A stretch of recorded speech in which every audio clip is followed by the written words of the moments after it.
네, 오늘의 설교 제목은요, 전능하신 하나님의 인도하심입니다. 전능하신 하나님의 인도하심. 열왕기상 17장 12절에서 16절의 말씀을 근거로 오늘 말씀을 함께 나누도록 하겠습니다. 북이스라엘의 가장 암흑기는요, 아합 왕이 다스리던 시기입니다. 아합 왕이 다스리던 시기는 여호와 하나님을 믿었던 것이 아니라 바알을 섬겼던 그런 시기였기 때문에 그렇습니다. 아합 왕이 시돈 왕의 딸인 이세벨과 결혼하고 그 시돈 땅의 종교인 바알을 들여들여서 북이스라엘이 여호와 하나님이 아닌 바알을 섬겼던 것이죠. 영적으로 완전히 타락한 시기였습니다. 여호와 하나님께서는 그래서 엘리야 선지자를 보내서 징계하시고 어려움을 허락하시게 됩니다. 여호와 하나님께서 말씀하지 아니하시면 더 이상 비가 내리지 아니하리라. 비가 내리지 아니하면 농사는 망하는 거고 백성들은 가난해지고 기근이 오고 나라가 거의 망하는 거죠. 이렇게 영적으로 타락한 결과로 여호와 하나님께서 징계하고 어려움을 허락하는 그런 일이 벌어지게 됩니다. 엘리야가 여호와 하나님의 말씀을 이렇게 선포하게 되니까 아합이 엘리야를 죽이려고 하는 것이죠. 그래서 여호와 하나님께서 엘리야를 숨겨주십니다. 첫 번째로는 그릿시냇가로 엘리야를 보냅니다. 그릿시냇가에 숨겨주신 거죠. 거기서 아주 초자연적인 방법으로, 기적적인 방법으로 엘리야를 보살피십니다. 까마귀가 아침 저녁으로 먹을 거를 갖다 주고 물은 시냇가에서 먹으면 되고 그렇게 하나님께서 초자연적으로 엘리야를 보호하시는 거죠. 그런데 세월이 흐르니까 이제 비가 내리지 않게 되자 그릿 시냇가가 마르게 되는 거죠. 그래서 여호와 하나님은 두 번째로 엘리야를 이제는 다른 곳으로 또 피신을 시키는데 그곳이 어디냐? 시돈 땅 사르밧이라는 곳입니다. 시돈 땅 사르밧의 한 과부의 집으로 엘리야를 피신시켜서 거기에 지내게 하십니다. 그곳에서 아주 오래도록 좀 지내게 됩니다. 다시 여호와의 말씀이 엘리야에게 임해서 이제 아합한테 가서 비가 다시 내릴 거라 전해라 이런 말씀이 온 것은 처음 엘리야가 말씀을 전하고 나서 3년 후였거든요. 그러니까 그릿 시냇가에서 지냈던 시간을 좀 제하면 적어도 2년 이상을 시돈 땅 사르밧의 과부의 집에서 보내게 되는 것이죠. 자, 그런데요. 하나님께서 엘리야를 사르밧 과부의 집으로 보낸 것에는 놀라운 섭리와 은혜가 서려 있습니다. 자, 과연 어떠한 섭리와 은혜가 서려 있던 것일까? 오늘은 그 말씀을 여러분과 나누면서 은혜를 누려보고자 합니다. 네. 첫 번째로 엘리야를 살리시고 가르치시는 하나님. 엘리야를 살리시고 가르치시는 하나님. 우리 말씀을 한번 같이 보기 원합니다. 열왕기상 17장 8절에서 10절 상반절까지의 말씀입니다. 여호와의 말씀이 엘리야에게 임하여 이르시되 너는 일어나 시돈에 속한 사르밧으로 가서 거기 머물라. 내가 그곳 과부에게 명령하여 내게 음식을 주게 하였느니라. 그가 일어나 사르밧으로 가서. 네. 하나님께서 이렇게 엘리야를 사르밧으로 보내서 숨겨주십니다. 물론 엘리야를 이렇게 사르밧으로 보내서 숨겨주시는 것 너무나 감사하죠. 그런데 인간적인 입장에서 엘리야는 조금 다르게 생각할 수가 있었던 겁니다. 왜냐? 하필 피신해서 보낼 곳이 시돈 땅 사르밧이었기 때문에 그렇습니다. 여러분, 시돈 땅은 어떤 땅입니까? 시돈 땅은 바알 종교의 본산지와 같은 곳이에요. 사사시대 이후로 그 바알 종교를 이스라엘에 전파하면서 이스라엘에 어려움을 주고자 우상숭배에 미혹을 하고자 엄청 괴롭혔던 그런 땅이 시돈 땅입니다. 그런데 아합 왕이 시돈 왕의 딸인 이세벨과 결혼해서 결국에는 바알 종교를 북이스라엘로 끌고 들어와서 북이스라엘을 바알의 나라로 만들어 버린 거예요. 그래서 지금 이렇게 비가 내리지가 않고 이렇게 고통을 당하고 있는 상황 아니겠습니까? 어떻게 보면 지금 이렇게 고통을 당하고 있는 원흉과 같은 곳이 시돈 땅이죠. 그런데 하나님이 지금 시돈 땅으로 엘리야를 피신시키는 거예요. 인간적인 마음에서는 아니 왜 하필 시돈 땅인가? 내가 다른 곳은 다 피난해 갈지라도 시돈 땅만큼 내가 안 간다. 이 원흉과 같은 원수와 같은 시돈 땅으로 내가 어떻게 숨어 들어갈 수 있는가? 그렇게는 못한다. 이렇게 생각할 수 있는 것이죠. 그리고 한 발자국 더 생각해 보면 엘리야가 이런 생각까지 했을 수도 있습니다.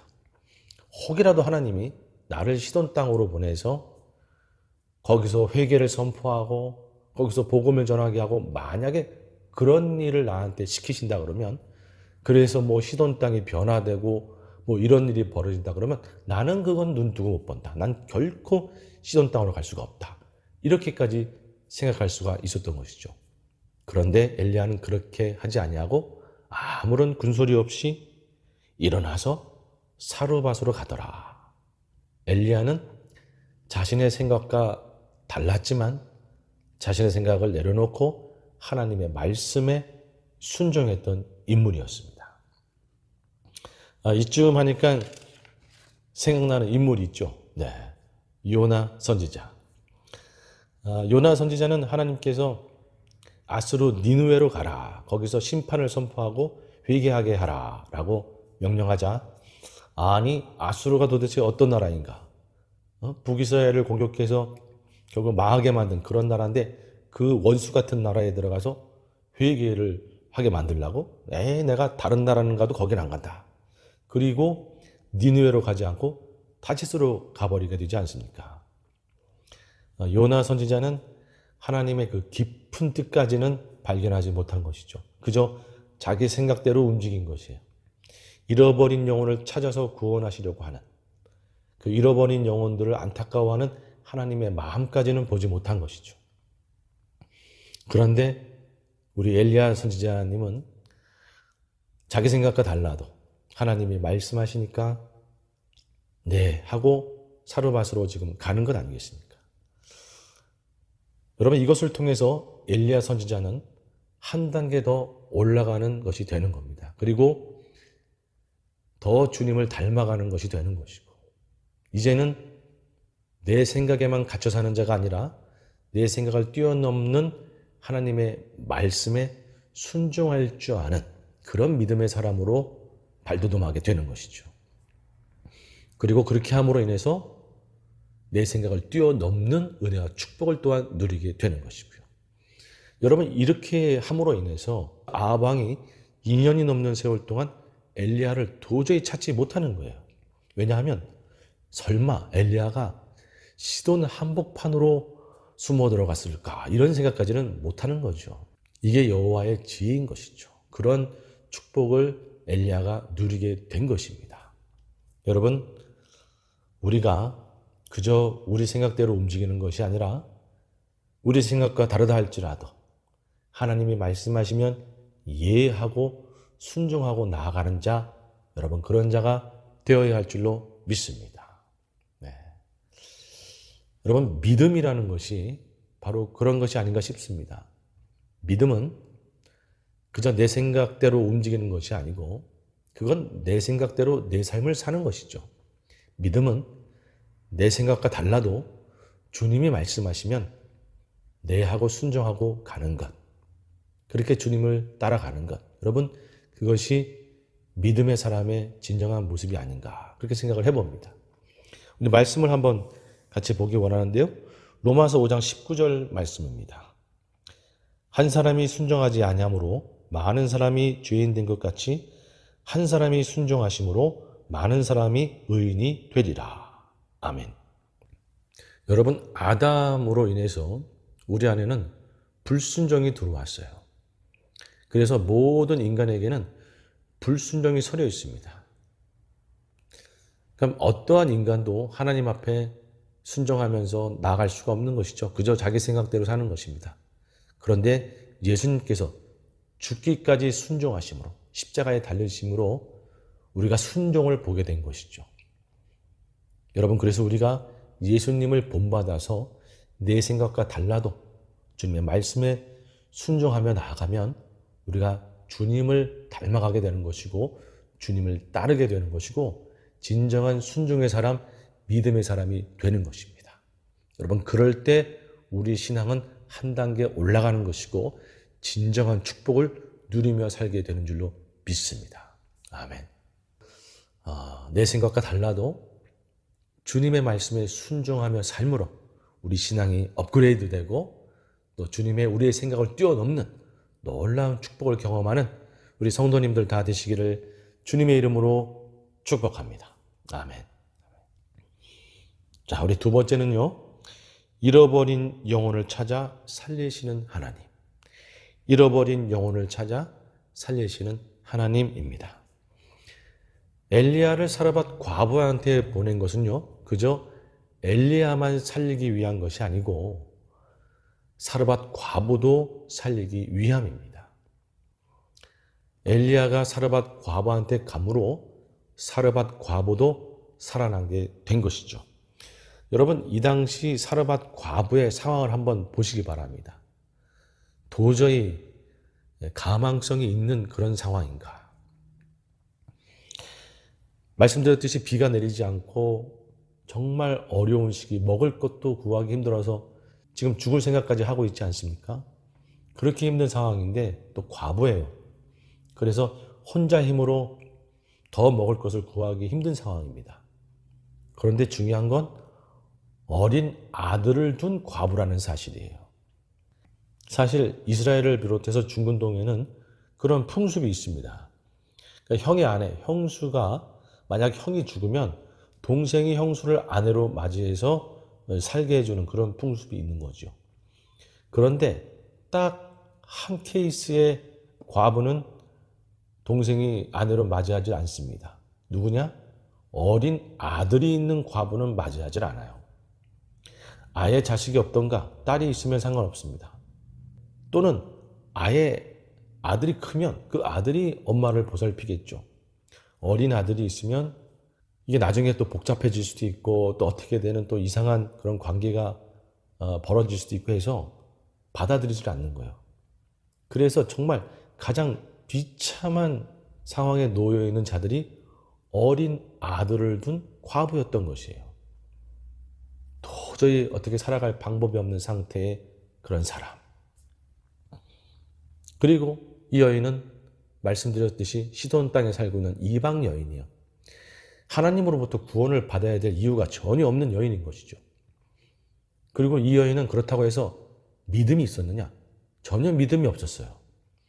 우리 열왕기상 17장 12절 말씀에 보면 그가 이르되 당신의 하나님 여호와께서 살아계심을 두고 맹세하노니 이렇게 되어 있어요.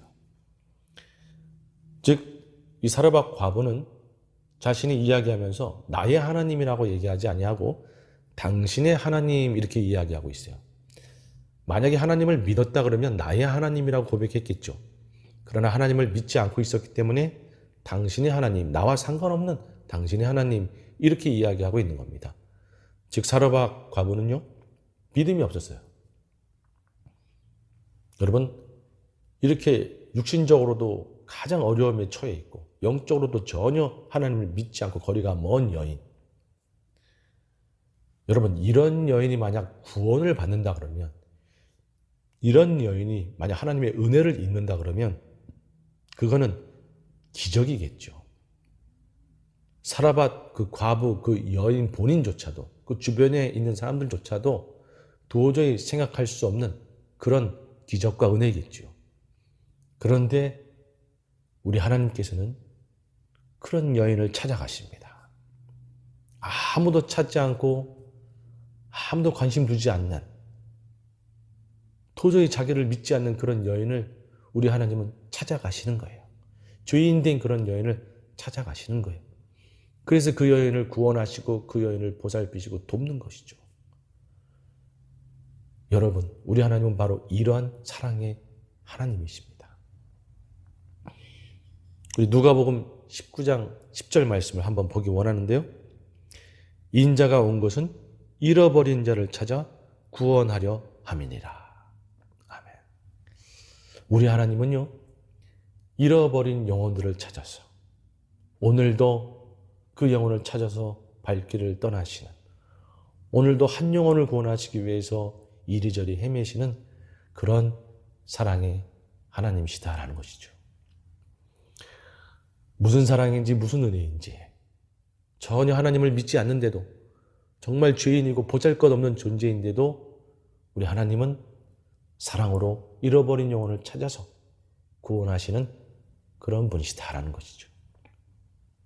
더 나아가서 우리 하나님은 그렇게 한 번 구원하고 마시는 것이 아니라 예수님을 믿다가 또 예수님과 멀어진, 예수님한테 떨어져 나간 그런 영혼, 그렇게 또 잃어버린 그런 영혼들을 또 찾아 데리고 오시는 그런 분이시다라는 거예요. 또 떠나면 또 데리고 오시고, 네가 이기나 내가 이기나 보자. 또 떠나가면 또 잡아오시고, 또 떠나가면 또 끌어오시고, 그렇게 또 우리를 찾아서 도우시고 구원하시는 하나님. 우리 시편 139편 7절 이하의 말씀을 한번 볼까요? 내가 주의 영을 떠나 어디로 가며 주의 앞에서 어디로 피하리이까? 내가 하늘에 올라갈지라도 거기 계시며 수월에 내 자리를 펼지라도 거기 계시니이다. 내가 새벽 날개를 치며 바다 끝에 가서 거주할지라도 거기서도 주의 손이 나를 인도하시며 주의 오른손이 나를 붙드시리이다. 아멘. 아멘. 여러분, 우리가 하나님을 떠나서 하나님 모른다고 그냥 내 마음대로 살겠다고 저 멀리 떠나가고 저기 하늘 높이 날아가고 그러다가 망가져서 저 땅끝에 그렇게 구렁텅이에 빠져 있고, 여러분, 그래도 우리 하나님은 거기까지 찾아오셔서 우리를 붙드시고 건지시는 그런 사랑의 하나님이시다라는 것이죠. 제가 이 시간 한 분의 간증을 여러분과 나누려고 합니다. 개그맨 김용만 씨인데요. 여러분들이 아마 잘 아실 거라고 믿습니다. 개그맨이시면서 또 MC로도 활약을 많이 하고 요즘에 또 가끔 나오시더라고요, 보니까. 그런데 이분이 잘 나가다가 2013년에 불법 도박에 손을 대면서 나락으로 떨어지게 됩니다. 이제 형이 확정이 되니까 개그 프로, MC 맡던 거 다 이제 퇴출당하고 완전히 나락으로 떨어지고 인생이 비참해지게 된 거죠. 그런데 중요한 것은 이분이 그 당시 집사였다는 거예요. 교회도 잘 안 나갔고 사실은 썬데이 크리스찬이었던 거죠. 그런데 이렇게 어려움을 당하니까 신앙은 더 곤두박질 칠 수밖에 없었던 거죠. 그런데 이 김용만 집사님의 어머니가 신앙이 좋았어요. 어머니가 눈물로 계속 기도했던 거죠.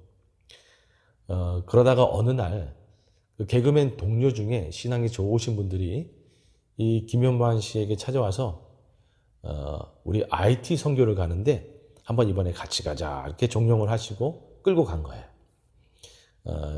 김용만 집사님은 그냥 떨떠름하게 그냥 그렇게 따라갔죠. 가가지고 IT 아이들이 불쌍하구나 그냥 그런 거 느끼면서 설렁설렁 그렇게 지내고 있는데, 그 방에서 같이 자는 그 동료 개그맨이 코를 너무 많이 고는 거예요. 그래서 새벽이 되면 깰 수밖에 없었다고 합니다. 새벽에 깨서 뭐 할 거는 없고, 그래서 이어폰을 끼고 노래를 듣는 거죠. 그런데 그 이어폰에서 흘러나오는 것들이 찬양이었어요. 그런데 그 찬양을 듣다가 거기서 우리 김용만 집사님이 깨진 거예요. 찬양을 듣다가 거기서 그렇게 눈물을 몇 시간씩 흘리면서 거기서 주님을 다시 만난 거죠. 하루 이틀 3일 매일 새벽에 깨서 찬양 속에서 주님을 만난 거예요. 그러다가 이제 마지막 5일째 새벽에는 김영만 집사님이 주님 앞에 무릎을 꿇고 감사 기도를 올리게 됩니다. 주님, 이 보잘것없는 이 잃어버린 영혼을 이렇게 오늘 새벽에 찾아오셔서 나를 만나주시는군요. 감사합니다. 그렇게 기도를 올린 거죠. 그런데 하나님 아버지께서 마음에 말씀하시는 거예요. 영만아, 내가 오늘 새벽만 널 찾아온 것이 아니라 언제나 내 곁에 있었단다. 여러분, 그 말씀에 우리 김영만 집사님이 꼬꾸라지고 주님 앞에 돌아온 거예요. 잃어버린 영혼이 돌아온 거예요. 그렇게 해서 이제는 성경 공부도 열심히 나가고 선교도 다니고 그렇게 주님 앞에 완전히 변화된 그런 삶을 살게 되었다라는 간증이었습니다. 여러분, 그렇습니다. 우리 하나님은요, 잃어버린 영혼, 또 잃어버린 영혼 오늘도 찾아 떠나서 구원하시고 다시 일으키시고 붙잡으시고 여러분, 그렇게 하시는 사랑의 하나님이실 것입니다. 우리 누가복음 15장 7절 말씀을 한번 보겠습니다. 내가 너희에게 이르노니 이와 같이 죄인 한 사람이 회개하면 하늘에서 회개할 것이 없는 의인 99으로 말미암아 기뻐하는 것보다 더 아니라. 아멘. 참 이 말씀은 어떻게 보면 이해가 되지 않는 말씀이기도 합니다. 회개할 것이 없는 의인들이 구원받고 잘 돼가는 거는 그것에 대해서도 하나님은 기뻐하세요. 그런데 정말 지옥불에 떨어질 수밖에 없고 그렇게 잃어버린 영혼이 다시 주님 앞에 돌아와서 구원받고 은혜를 누리는 걸 보면 우리 하나님은 더 기뻐하신다는 거예요. 야, 어떤 사랑이면 이런 것이 가능할까? 이해가 되지 않는 부분일 수도 있고, 제가 제 자식, 우리가 우리 자식을 생각하면 조금 이해가 되는 부분이 있을 것 같아요. 잘 나가는 자식도 물론 기쁘지만 좀 못 나가고 또 어려움 당하고 있는 그런 자식이 다시 좀 잘 나가게 될 때, 그리고 조금 신앙을 잃었던 자식이 주님 앞에 돌아와 다시 주님 잘 믿고 잘 살게 될 때 어떻게 보면 부모가 더 기쁘잖아요. 그런 마음일 거라 생각이 듭니다. 우리 하나님은 잃어버린 영혼을 찾아서 또 잃어버린 영혼을 찾아서 오늘도 찾아가시고 오늘도 구원하시고 오늘도 은혜를 베풀어 주시는 너무나 좋으신 하나님이시다라는 것이죠. 여러분, 그 하나님이 오늘 여러분 가운데, 여러분의 가정에, 우리 교회에 찾아오실 줄로 믿습니다. 여러분 가정 가운데, 여러분들 자녀 가운데 찾아가서요, 주님께서 다시 일으키시고 다시 회복하시고 그래서 이전을 가득 다시 채워주실 줄로 믿습니다. 잃어버린 영혼들이 다시 우리 교회에 와서 함께 기쁨으로 예배드리는 날이 올 것이라고 저는 믿습니다. 아멘. 자, 이제 말씀을 마치도록 하겠습니다. 오늘 하나님께서는 엘리야를 사라밧 과부한테 보냅니다. 그래서 엘리야도 살리고 과부도 살리는 그런 놀라운 은혜를 베푸세요. 엘리야만 살린 것이 아니라 엘리야도 살리고 과부도 살리고 일거양득. 네, 꼭 먹고 알 먹고 도랑치고 가재 잡고 마당 쓸고 네 동전 줍고 네, 그렇죠. 하나님의 은혜는 이런 것 같아요. 늘 넘치도록 주시는 은혜. 이해할 수 없어도 주님의 말씀이면 순종하고 주님을 따를 때에 하나님은 이렇게 배가로 넘치게 은혜를 베푸시는 줄로 믿습니다. 아멘. 이렇게 좋으신 우리 하나님께서 우리 성도님들 가정 안에 찾아가실 겁니다. 그래서 혹이라도 주님을 떠나 있는 우리 가정, 우리 자녀들 다시 돌아오게 하실 것이고, 그래서 우리 새 가나안 교회를 다시 가득 차도록, 영혼들로 가득 차도록 그렇게 하나님을 함께 예배하도록 그렇게 해 주실 줄 믿습니다. 아무쪼록 이해할 수가 없어도 주님의 말씀에 순종함으로 우리의 신앙이 한 단계 업그레이드 되고 놀라운 축복을 다 누리시는 우리 귀한 성도님들 되시기를, 또한 잃어버린 영혼들이 돌아오는 그런 은혜들을 직접 눈으로 목도하는 그러한 축복을 다 누리시는 우리 귀한 성도님들 되시기를 주님의 이름으로 축원합니다. 아멘. 아멘. 기도하시겠습니다. 하나님 아버지 감사합니다. 주님, 우리의 생각과 다르다 할지라도 주님이 말씀하시면 그 말씀에 순종할 줄 아는 자가 되게 하여 주시옵소서. 그렇게 순종의 사람, 믿음의 사람이 되고 주님을 닮아가는 영혼이 되게 하여 주시옵소서. 그렇게 함으로 놀라운 주님의 은혜를 다 누리는 저희 모두가 되게 하여 주시옵소서. 주님, 오늘도 잃어버린 영혼을 찾아 떠나시는 하나님, 이 시간에 주님을 떠나 있는 영혼들을 중보합니다. 오 주여, 그 영혼들이 다시금 주님 앞에 돌아오고 우리와 함께 열심으로 주님을 섬기는 그런 은혜를 보기 원합니다. 주여, 은혜를 베풀어 주시고 그 영혼들이 돌아오게 하여 주시옵소서. 역사하실 주님을 찬양하며 예수님의 이름으로 기도드리옵나이다. 아멘.